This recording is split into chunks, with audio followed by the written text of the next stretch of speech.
நமः பார்வதீபதயே.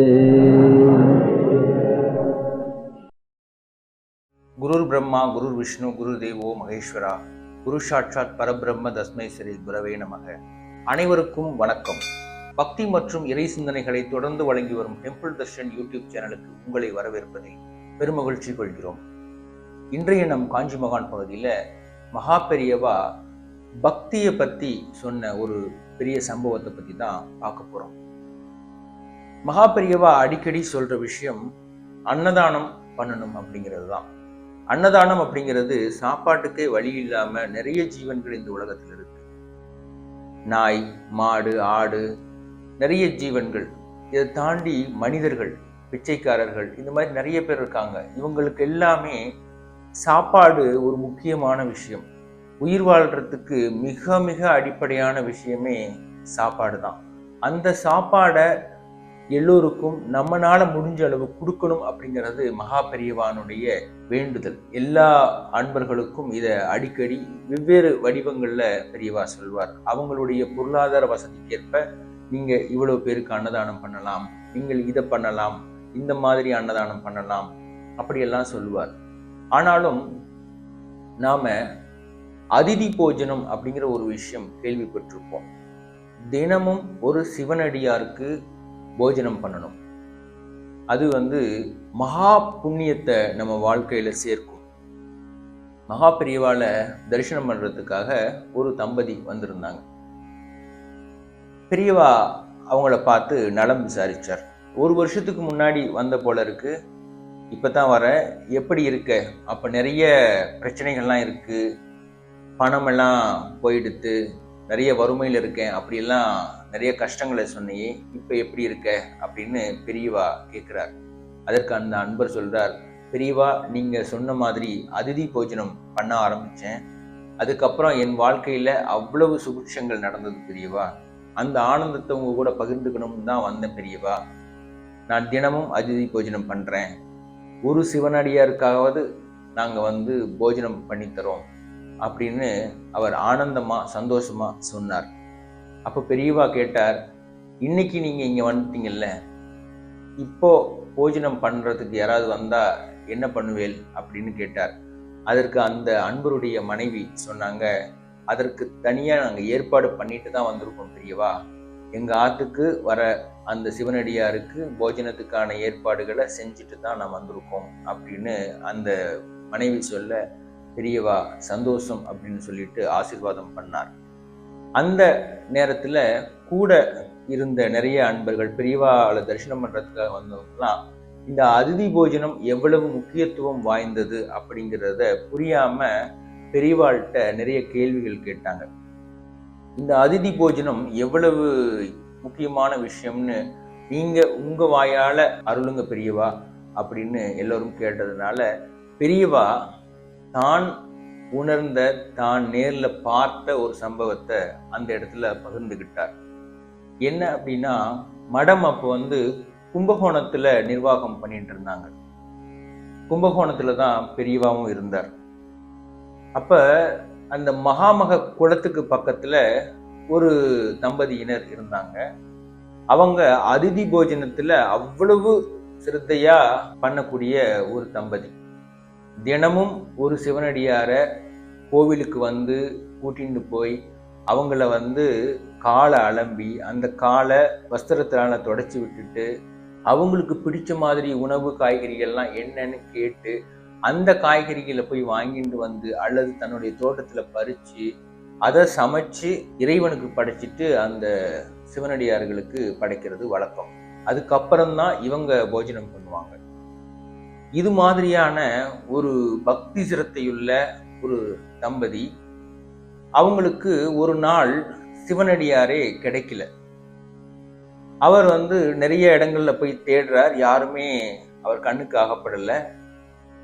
மகாமக குளத்துல ஒரு சிவனடியார் நீராடிட்டு இருந்தார். அதை அந்த தம்பதியர் பார்த்துட்டு அவரை தங்களுடைய இல்லத்துக்கு அழைச்சிட்டு போனாங்க. அவர்கிட்ட உங்களுக்கு என்ன காய்கறிகள் பிடிக்கும்னு சொல்லுங்க, அதை நாங்கள் போஜனமாக பண்ணி போடுறோம் அப்படின்னு சொல்லிட்டு கேட்டாங்க. அவரும் அவங்கள்ட்ட இருக்கிற காய்கறியே போட்டால் போதும் அப்படின்னு சொன்னார்.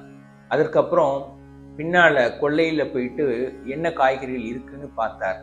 அங்கே முளைக்கீரை நல்லா விளைஞ்சிருந்தது. அதை பார்த்துட்டு இந்த கீரையே கூட்டாவும் தண்டை வச்சு சாம்பாரும் பண்ணி போடுங்க, அது போரும் அப்படின்னு அந்த சிவனடியார் சொன்னார். அப்போ லேசா மழை தூர ஆரம்பிச்சது.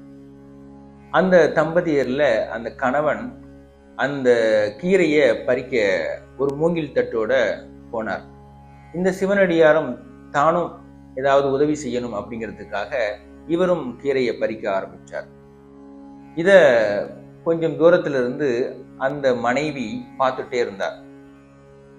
2 பேரும் மூங்கில் தட்டுல கீரைகளை பறிச்சுட்டு வந்ததும் அந்த பெண் என்ன பண்ணா, தன்னுடைய கணவர் பறிச்ச கீரையை தனியாகவும் அந்த சிவனடியார் பறிச்ச கீரையை தனியாகவும் வச்சு அதை தனித்தனியா 2 அடுப்பு மூட்டி சமைக்க ஆரம்பிச்சான். இதை இந்த சிவனடியார் பார்த்துட்டே இருந்தார். இந்த சிவனடியாருக்கு ஒரு சந்தேகம் இருந்தது. 2 கீரையுமே முளைக்கீரை தானே, 2யும் ஒன்னா சேர்த்து சமையல் பண்ணலாமே, ஏன் இந்த அம்மா தனித்தனியா பண்றாங்க அப்படின்னு யோசிக்க ஆரம்பிச்சார். அப்புறமா இவருக்கு ஒரு விஷயம் தோணுது. என்னன்னா, நாம சிவனடியார், சிவனுக்காகவே நம்மளுடைய வாழ்க்கையை அர்ப்பணம் பண்ணியிருக்கோம். நாம பறிச்ச கீரை அவ்வளவு புனிதமா இருக்கும். அதனால அதை சுவாமிக்கு நிவேதம் பண்றதுக்காக அந்த அம்மா தனியா சமைக்கிறா அப்படின்னு இவர் நினைச்சிருந்தார் பெருமையா.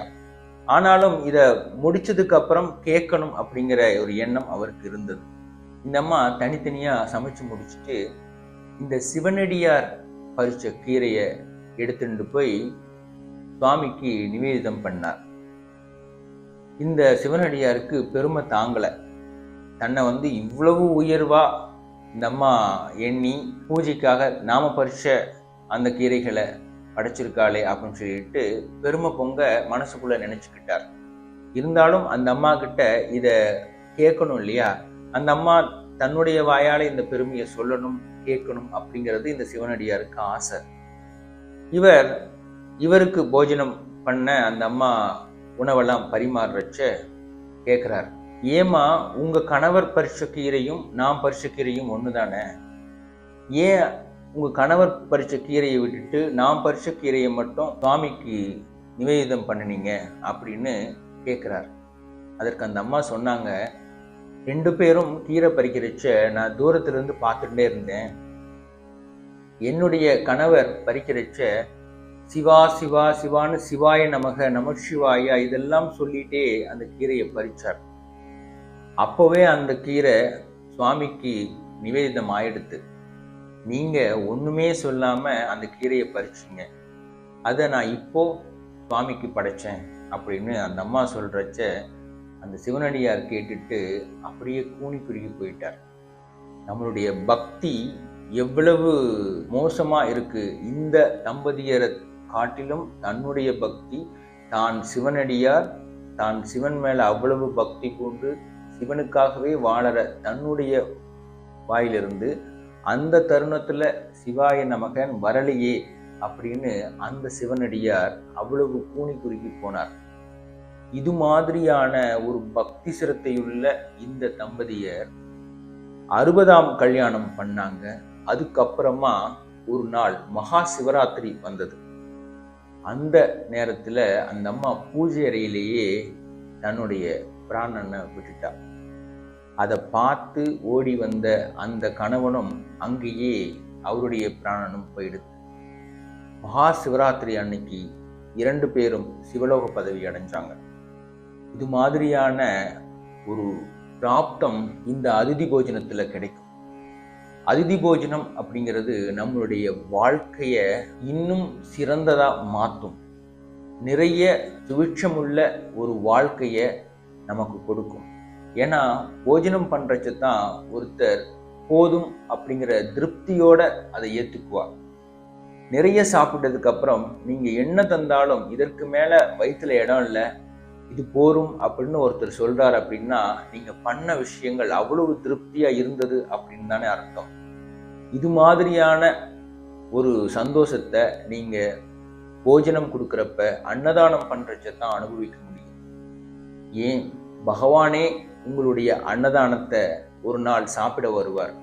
அப்படி ஒரு நிலைமை வந்தா உங்களுடைய வாழ்க்கையில இதை விட ஒரு பெரிய பாக்கியம் என்ன இருக்க முடியும் அப்படின்னு சுத்தி இருந்தவங்களுக்கெல்லாம் பெரியவா அன்னதானத்தினுடைய மகிமையை, ஒருத்தருக்கு சாப்பாடு வாங்கி கொடுக்கறது அல்லது ஒருத்தருக்கான பசியை தீக்கிறதுக்கான புண்ணியம் என்ன அப்படின்னு அவ்வளவு விரிவா சொல்லிட்டு இருந்தார்.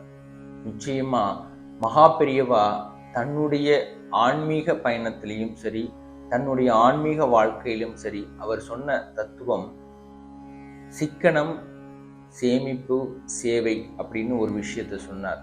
நாம ஆடம்பரமா நிறைய பொருள்களை சேர்க்காம நமக்கான தேவைகளுக்கு மட்டுமே நாம நம்மளுடைய பணத்தை செலவழிச்சுட்டு மீதமுள்ளதை இது மாதிரியான ஏழைகளுக்கு உதவுறதுக்காகவும் அவங்களுக்கு சாப்பாடு பசியை போக்குறதுக்காகவும் பயன்படுத்தணும் அப்படிங்கிறது பெரியவானுடைய ஆசை.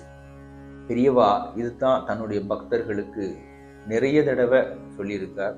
பெரியவாளுடைய பக்தர்களும் இதை பெரியவா சொன்ன உத்தரவுக்காகவே நிறைய நிறைவேற்றியிருக்காங்க. பெரியவானுடைய 100 வருட கால ஆன்மீக பயணத்தை கருணை கடல் அப்படிங்கிற தொடரா ஏற்பாடு பண்ணி அதனுடைய வேலைகளை செஞ்சுட்டு இருக்கோம். இதற்கான ஒரு விஷயம்தான் 36393 அப்படிங்கிற கேம்பெயின். இந்த கேம்பெயின்ல நிறைய அன்பர்கள் இணைஞ்சிருக்கிறது மகா பெரியவானுடைய அனுகிரகம்.